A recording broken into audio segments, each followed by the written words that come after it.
Blog Talk Radio. Yeah.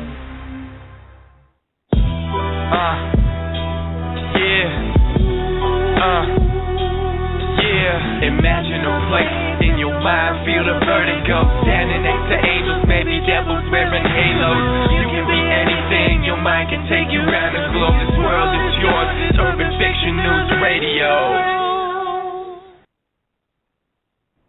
Hello, everyone. This is your host, Casey Baylor with Urban Fiction News Radio. I have some good information for you guys today. I did have a few busy weeks, but I'm back. Today's topic is actually going to be talking about the secret to making money with your book. Now, if you didn't know, there really is a secret.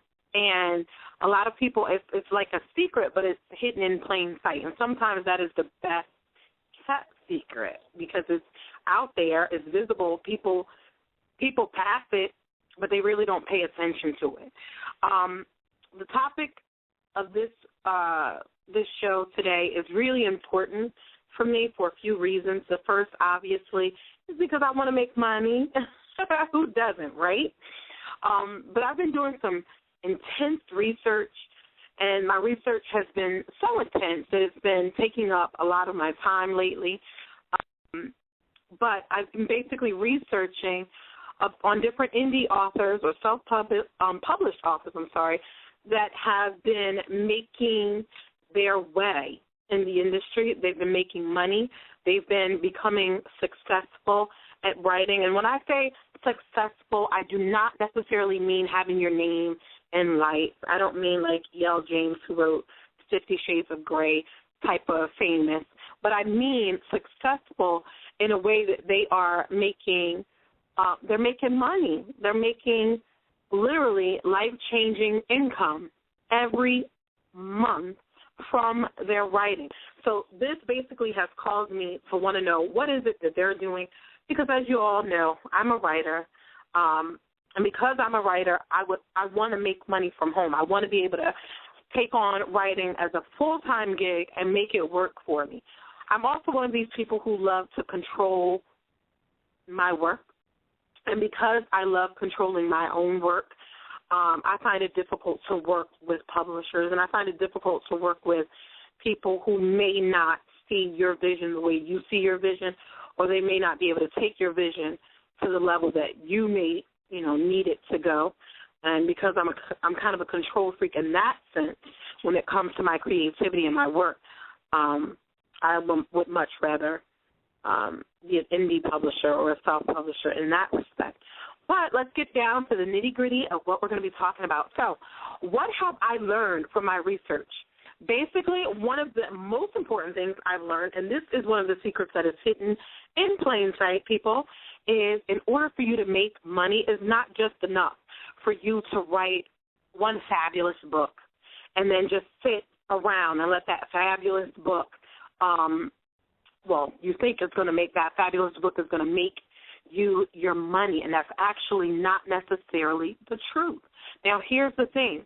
You may get a couple sales. You may get people who talk about your book. You may get people who loved it so much that they sat down and left you a review, and that's beautiful because it all helps, obviously, get the ball and the wheel rolling. But the beauty of what I just said is that in order for you to make money from writing that first book, you have to quickly get out the next book. Does that make sense? To me, it didn't, because I'm like, wait a minute, I just wrote that one, so why would I have to write another one to start selling my first book? I want to, because, conventional methods tell you write the book, and then you build your platform, and then you market, and you promote it, which is true. You do have to kind of put the waves of, hey, I wrote my book. You have to kind of get that out in the air. However, that's not the secret sauce. Believe it or not, people, it's not the secret sauce to making an income with your writing. Now, what do I mean? You basically write the first book. You pitch it everywhere. You can put it up on Twitter, put it on Facebook, get people to read it. You can get reviewers. If you want to do a blog tour, you can do all of that. However, what you need to do to market your first book, is to create the second and the third and the fourth. Now, it sounds simple enough, but a lot of people don't do it. I'm guilty of this myself. I wrote my first book. I let it sit, and I didn't write anything else after that. And I noticed that you do get a jump in sales. People love it. People want to know about it. And then it kind of dwindles down, and then you don't reach the potential audience that you could have had you already been working on the next one, the next book. And it doesn't have to be a sequel, as long as it's your next book. You want to basically build up your catalog of books. So that being said, my research, I've noticed that most of the people who are creating a serious income with their work have, hear this, between 5 to 100 books.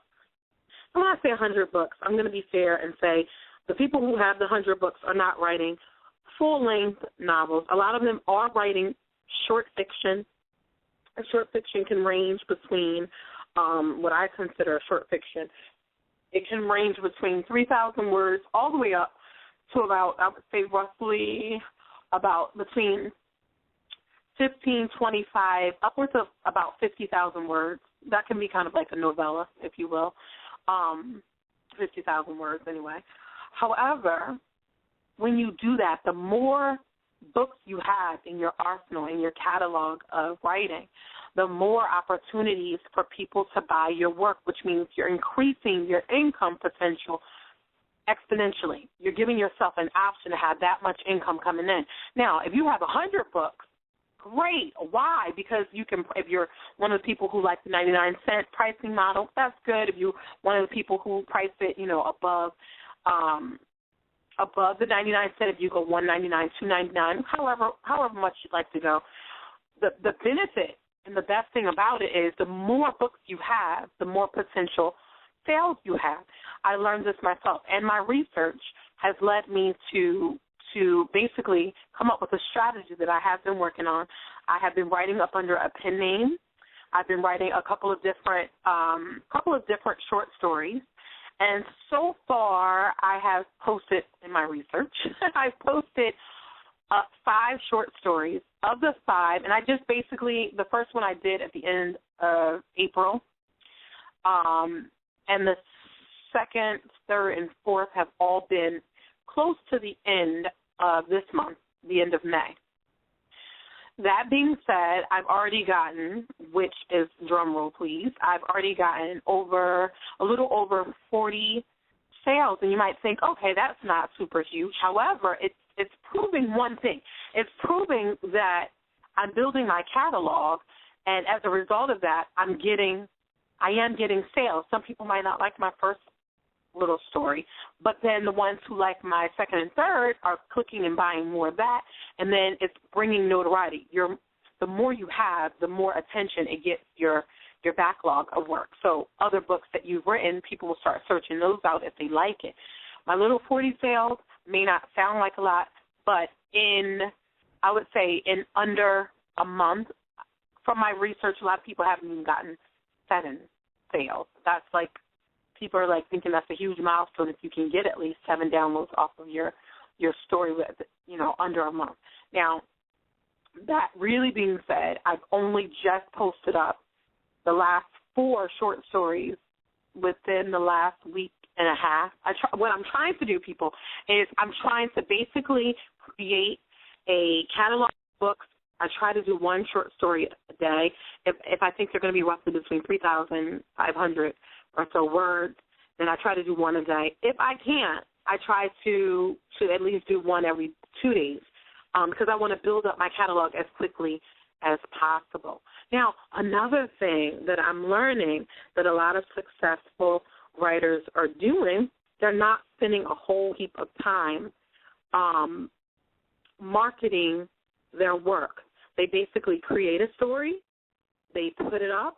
A lot of them are using Kindle, and they post their stories up on Amazon, and then what they do is they turn around and they, do a little blurb on Facebook, do a little blurb on Goodreads, do a little blurb on Twitter about their stories, and then they get to write in the next short story.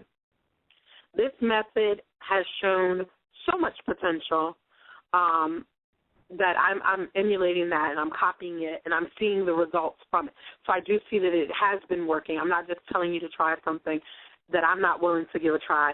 it's a bit difficult, especially when you're writing and you're trying to pump out stories. you kind of want to make sure you have enough books.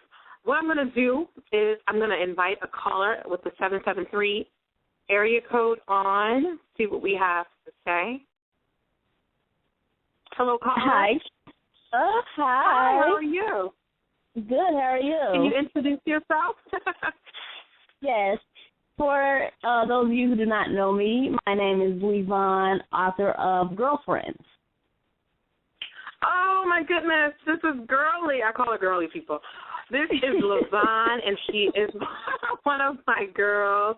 And I'm so happy that you called in today. So what do you think about the topic that we're talking about so far?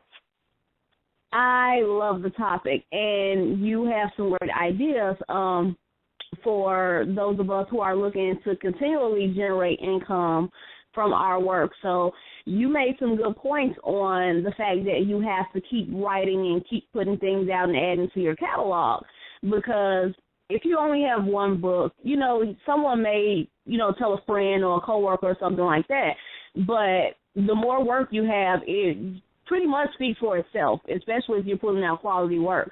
So, like you said, someone may not like the first book, but they may like the second or the third or whatever. But as long as you have options for people to choose from, you definitely can generate more income. So, and you know what? It's true, because what I've learned, too, like with Terry McMillan, a lot of people don't know that one of her first books, her actual first book, it was like a no sale. Nobody knew who she was. Nobody bought that first book. But then when she started coming out with other stories like Waiting to Exhale and a couple of her other stories, they actually turned around, and they're just now making that first book into a movie. Mm-hmm. So it basically, your further work could potentially help you start selling more of your original or first stories that you probably weren't thinking you were going to do well in because nobody bought it initially or bought it at first, and then people started paying attention to you, and now those stories that you had out before, they become valuable. You know what I mean? They do become valuable. So are you currently, I know that you just published Girlfriends, and I'm so proud of you, and I'm so glad that, that book to me is a hot book anyway. So if anybody didn't get it, you need to go out and get a copy. But are you currently working on a second book? Yes, I am. The book that I had in mind to put out next was pretty much almost finished, but due to the support of Girlfriends as well as people just suggesting that there's a second book, which I intended for it to be a standalone, it is now a 3-part series. So I am currently working on the second part to Girlfriends. You know what? And let me tell you something. What's coming up next in my topic, that what I've learned and what I researched is series actually do better than standalones. For whatever reason, people love when they fall in love with a character. They hate to see them die in that one story. And when I say die, it just means that they hate to see them go. They can't read anything else about it. So they kind of love the idea of a second and a third. And if it's hot enough, they'll take a fourth and a fifth from you, too. Until you done bled the character dry, and there's nothing else you can write about the character. So series, in that sense, series does better. They sell better. I actually studied one author who they said their first 2 books did not do well at all. And then, they got some sales, things trickled in.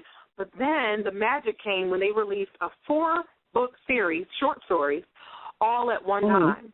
Then all of a sudden, all of the people who were, eating up that series, they were buying them like hotcakes. They turned around and started picking up the first 2 standalones. So series can actually help promote and market your other work, too. So that's something that I think when it comes to creating an income, it is good, because if the person doesn't catch the first book, they might catch the second to the series, and then they're like, okay, well, I need to know what happened because this is good, so let me go back and read book 1.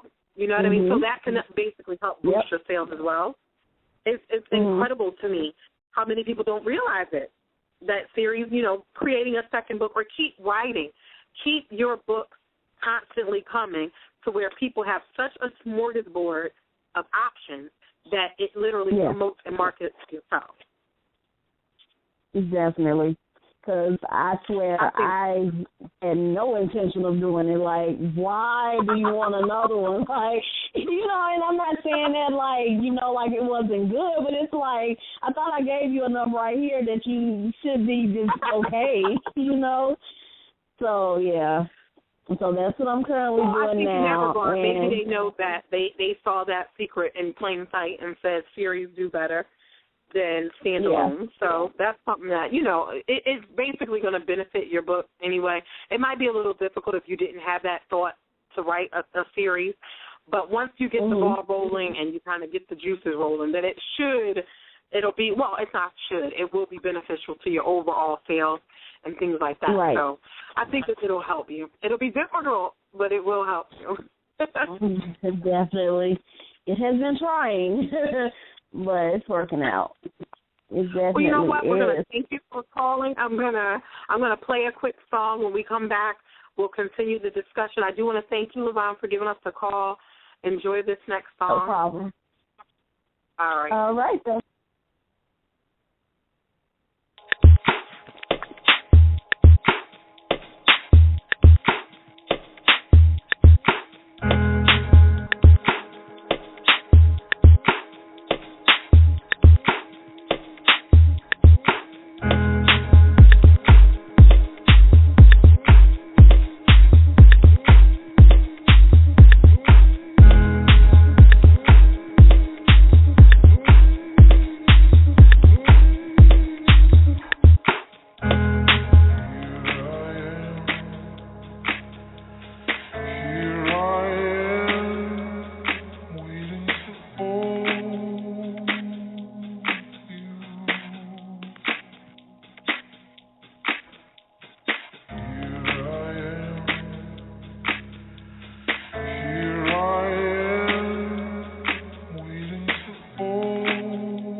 We are back on Urban Fiction News Radio. I do again want to thank LaVon for giving us a call and sharing her personal experience. But back on topic, what I was saying with her is that my research has led me to believe that series or writing a series of stories, whether it be a full fiction novel, whether it be a short story, when you write in series, it tends to sell better than standalone books. And I believe the reason for that, again, is because people love to fall in love with the character. They love to become consumed with the character. And it basically allows us to live vicariously through that character. So if the character has an exciting life, if you're writing romance and the characters, the love life, up and downs, woes, and all of the above, is interesting enough, it causes the reader to feel a connection with your work. And when they do, that's a beautiful thing, because now when the next portion of the series come out, you kind of have a built-in fan base looking extremely interested and looking for what you have to offer. And that way, they are now imbibing what you have to sell. And that's a beautiful thing as it relates to creating and generating an income from your writing. So consider that. If you're writing short stories, don't believe me, go and write a couple short stories and then post them as a series. Have really hot covers and then post them as a series and see how well your series does. Now, another thing you have to remember, and what I'm learning is that a lot of successful writers are picking a genre and sticking to that genre. And what do I mean by that? I mean, there are people who love to write like I am. I'm one of these people who can write. I love writing romance. I've learned to love writing urban fiction. I love to write contemporary fiction. I like writing historical pieces. However, when it comes to generating an income, unless you are planning on having multiple pen names, which is you can do, where you can write your pen names for historical, for example. Historical fiction can all go under one pen name, and you can just, get those stories out. But then I would suggest do not write all of your fiction under the same name. And the primary reason for that is because people who read urban fiction may not necessarily be interested in contemporary romance novels. They may not. Now, there are some readers who may be into that. However, there are some readers who only specifically want to read urban fiction. Then there are people who only like to read romance novels. They don't pick up anything else. So to become a distinct powerhouse in your genre, you have to basically, if you're going to do that, write in multiple genres, use a pen name, but stick to only publishing that particular type of genre in that pen name. This will help extremely well. It'll help when you are trying to generate income, because now you won't be turning off your readers or confusing the hell out of them. So stick to a genre, write in that genre. If you want to use multiple genres, which is perfectly fine to do, however, I would suggest writing under a different pen name for each genre that you choose to write under. However, the more books you get out in whatever genre you're writing in, if you have a pen name, the more books you get out, the better your chances of selling those books. So keep that in mind. Keep writing. Use marketing strategies, but don't get so hung up in marketing that you forget to continue writing, because that'll slow you down. Build up your catalog. People create, and can then create some more. Currently, I have like 7 little short stories that are basically in my backlog. I'm waiting to publish them, and they're not in the urban fiction genre. They're kind of like in a contemporary genre. But I'm so interested in seeing how well they do. I'm excited about seeing my little book sales from my current listing of books, and it's constantly growing. I'm looking, and I notice that I get sales every day.